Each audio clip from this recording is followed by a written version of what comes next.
Əziz uşaqlar, biz bugün sizinlə Azərbaycan xalqının Cənubi Qafqazda əsas etnik amilə çevrilməsi mövzusu haqqında danışacağıq.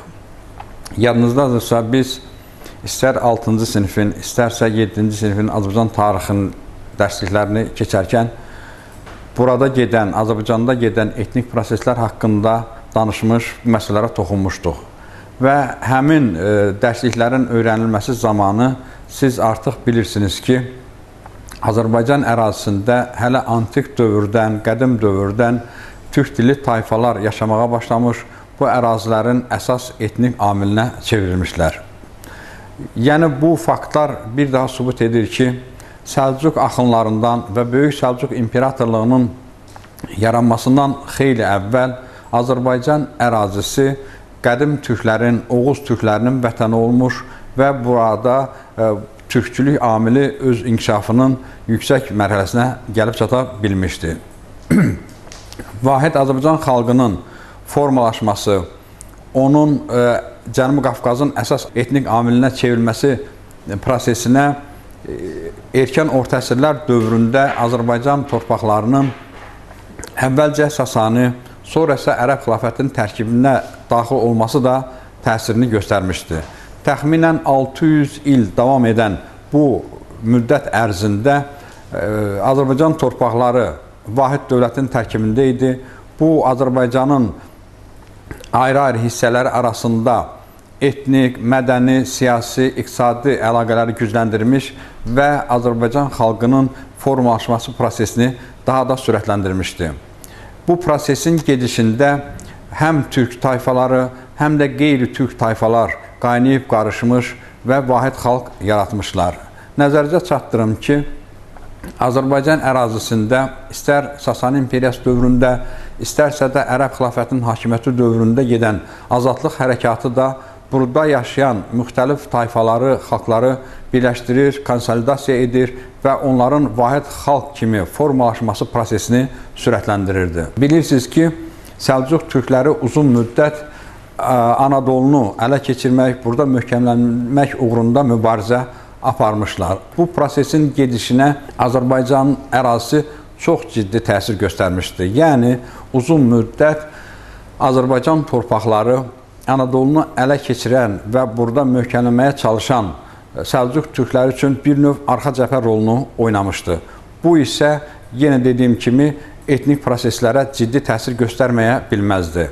Anadolu istiqamətində hücuma keçən Səlcuqların, Oğuzların böyük hissəsi Azərbaycan ərazisində də məskunlaşırdılar.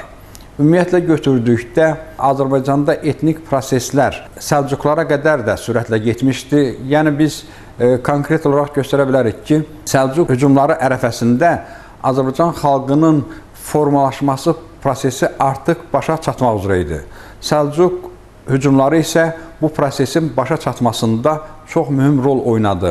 Minlərlə Oğuz Səlcuq ailələri Azərbaycanda məskunlaşdılar və burada onlardan 1000 illərlə əvvəl yaşamış yerli türklərlə qaynayıb qarışdılar və nəticədə vahid Azərbaycan xalqının formalaşması prosesi qəti olaraq başa çatdı.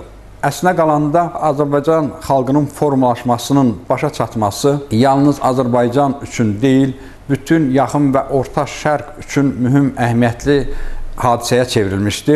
Belə ki, məhz bu hadisədən sonra türk dilli Azərbaycan xalqı Cənubi Qafqazın əsas etnik amilinə çevrilmiş oldu.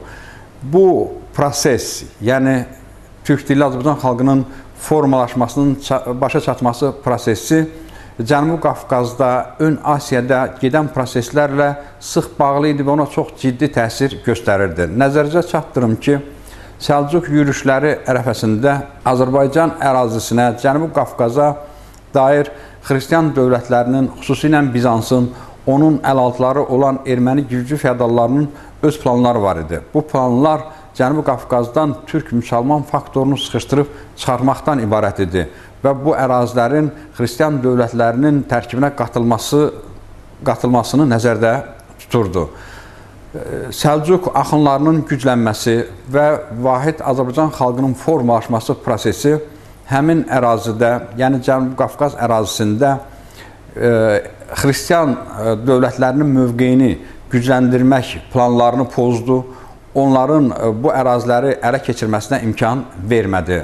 Nəticədə yenə də qeyd edirəm ki, Səlcuq yürüşünün baş tutması ilə əlaqədar olaraq Cənubi Qafqazda vahid Azərbaycan xalqının, türk dilli Azərbaycan xalqının formalaşması prosesi qəti olaraq başa çatmış oldu. Səlcuq yürüşlərinin, Böyük Səlcuq İmperatorluğunun yaranmasının Cənubi Qafqazda bütövlükdə Səlcuq İmperiyasının tərkibinə daxil olan yaxın Orta Şərq ərazilərində feodal münasibətlərinin inkişafına da ciddi təsiri olmuşdu. Belə ki, Səlcuqların özlərinə məxsus tətbiq etdikləri torpaq mülkiyyəti və vergi sistemi demək olar ki, işğal olunmuş bütün ərazilərdə yayılmışdı. Bu dövrdə torpaq mülkiyyətinin əsas forması kimi iqta torpaqları ön plana çıxır. Nəzərinizə çatdırım ki, Səlcuq imperatorları mərkəzi hakimiyyəti gücləndirmək, ona dayaq yaratmaq məqsədi ilə ayrı-ayrı sərkərdələrə, məmurlara kütləvi şəkildə iqta torpaqları paylayırlar. Bu proses 1072-1092-ci illərdə Böyük Səlcuq imperatoru olmuş Sultan Məlikşahın dövründə daha geniş miqyas almışdı. O 46 min Səlcuq əskərinə iqta torpaqları paylamışdı. Azərbaycanın da bəzən bütöv vilayətləri, misal üçün Şirvan, Dərbənd, Qarabağ ərazilərindəki geniş torpaqlar iqta şəklində Səlcuq əskərlərinə paylanır və onların demək ki, ixtiyarına verilirdi. Nəzərinizə çatdırım ki, iqta torpaqlarının paylanması xidmət müqabilində idi və belə torpaqlardan iqta sahibləri, onlara iqtadarlar deyirlər, əvvəllər yalnız vergi toplamaqla kifayətlənirdilər və onlar həmin iqta torpaqlarında yaşayan kəndlərin nə idarəçiliyinə, nə də daxili işlərinə qarışmırdılar. Lakin tədricən iqta torpaqları mülk xarakteri alırdı, yəni onlar irsən keçirdilər, iqta sahibləri getdikcə güclənirdilər, onlar daha böyük əraziləri əllərinə keçirir, iqtisadi, siyasi, hərbi cəhətdən gücləndikcə mərkəzi hakimiyyətdən onların asılılığı getdikcə azalırdı. Səlcuq imperatorluğu dövründə yaxın və orta şərqdə yayılmış torpaq mülkiyyətinin formalarından biri, daha doğrusu yenisi uc torpaqları idi. Bu torpaqları adətən Səlcuq imperatorları sərhəd ərazilərini qoruyan Səlcuq sərkərdələrinə verirdilər və bu torpaqlar da xidmət müqabilində verilir və şərti xarakter daşıyırdı. Səlcuqlar dövründə əvvəlki dövrlərin ənənəvi vergiləri ilə yanaşı yeni vergilər də meydana gəlmişdi. Səlcuq işğalları genişləndikcə, demək ki, əskərlərin tələbatını ödəmək məqsədi ilə bir sıra yeni vergilər tətbiq olunurdu. Yəni, əskərlər üçün silah tədarük olunurdu, şərab tədarük olunurdu, onların atlarını nallamaq üçün vəsait toplanılırdı və elə buradan da yeni vergilər, şərab bahası, silah bahası, nal bahası kimi vergilər meydana gəlirdi. Ənənəvi vergilər isə hələ xilafət və ondan əvvəlki dövrlərdən tətbiq edilən vergilər idi. Bunların sırasına xərac, üşür, cizyə vergilərini göstərmək olar. Əvvəllər olduğu kimi Səlcuq hökmranlıq dövründə də Azərbaycanda əhali müxtəlif mükəlləfiyyətləri yerinə yetirməkdə davam edirdilər.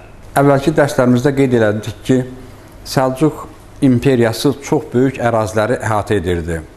Bu ərazilərdə iqtisadi baxımdan, siyasi baxımdan, mədəniyyət baxımından müxtəlif səviyyələrdə dayanan xalqlar yaşayırdı. Əlbəttə, belə fərqli xalqları böyük bir imperiyanın tərkibində saxlamaq, onların əsasında vahid, güclü imperiya yaratmaq elə də asan məsələ deyildi. Öz işğallarının ilkin mərhələsində, yəni ordunun hələ güclü olduğu dövrlərdə Səlcuq imperatorları bu vəzifənin öhdəsindən uğurla gəlirdilər. Bütün ölkə ərazisi vahid mərkəzləşmiş dövlət şəklində idarə olunurdu. Lakin 11-ci əsrin sonlarından başlayaraq vəziyyət dəyişməyə başladı. Buna ən başlıca səbəb kimi işğalçı müharibələrin dayanmasını göstərmək lazımdır. İşğalçı müharibələr bir tərəfdən əsarət altında olan xalqları itaətdə saxlamağa yardım göstərirdi. Digər tərəfdən imperiyanın xəzinəsini lazımi gəlirlə təmin edirdi. Bu müharibələrin dayanması demək hər iki məsələdə öz mənfi təsirini göstərdi və xəzinə getdikcə boşalmağa başladı. Səlcuq imperatorlarının öz sərkərdələrinə kütləvi şəkildə iqta torpaqlarını paylaması da Səlcuq imperiyasının zəifləməsinə və onun süqutunun sürətlənməsinə gətirib çıxarırdı. Mərkəzi hakimiyyətdən çox böyük torpaq mülkləri alan həmin Səlcuq sərkərdələri getdikcə güclənir, mərkəzi hakimiyyətə tabi olmaqdan imtina edir və özlərini müstəqil hökmdarlar kimi aparırdılar. Əlbəttə, Səlcuq imperiyasının zəifləməsi, xüsusilə işğalçı müharibələrin dayanması əsarət altında olan xalqlar arasında azadlıq müharibəsinin güclənməsinə gətirib çıxarmışdı və bu da Səlcuq imperiyasının tənəzzülünü sürətləndirən səbəblərdən biri olmuşdu. Səlcuqlar uzun müddət həm də Qərbi Avropa səlibçiləri ilə müharibələr aparmalı olmuşlar. Bu baxımdan 1096-1099-cu illərdə baş vermiş birinci səlib müharibəsini göstərmək lazımdır.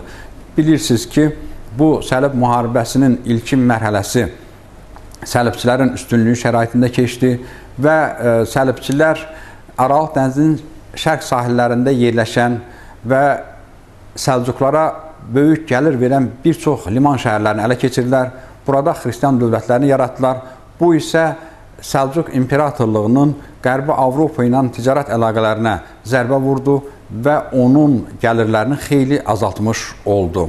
Ümumiyyətlə götürdükdə 12-ci əsrin əvvəllərində Səlcuq imperiyasının parçalanması meyli özünü aydın şəkildə göstərirdi.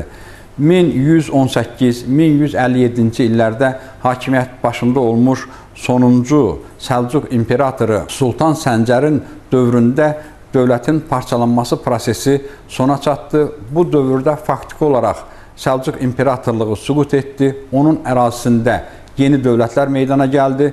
Bu dövlətləri adətən Səlcuq sultanlarının, övladlarının tərbiyəçiləri olan atabəylər idarə edirdilər.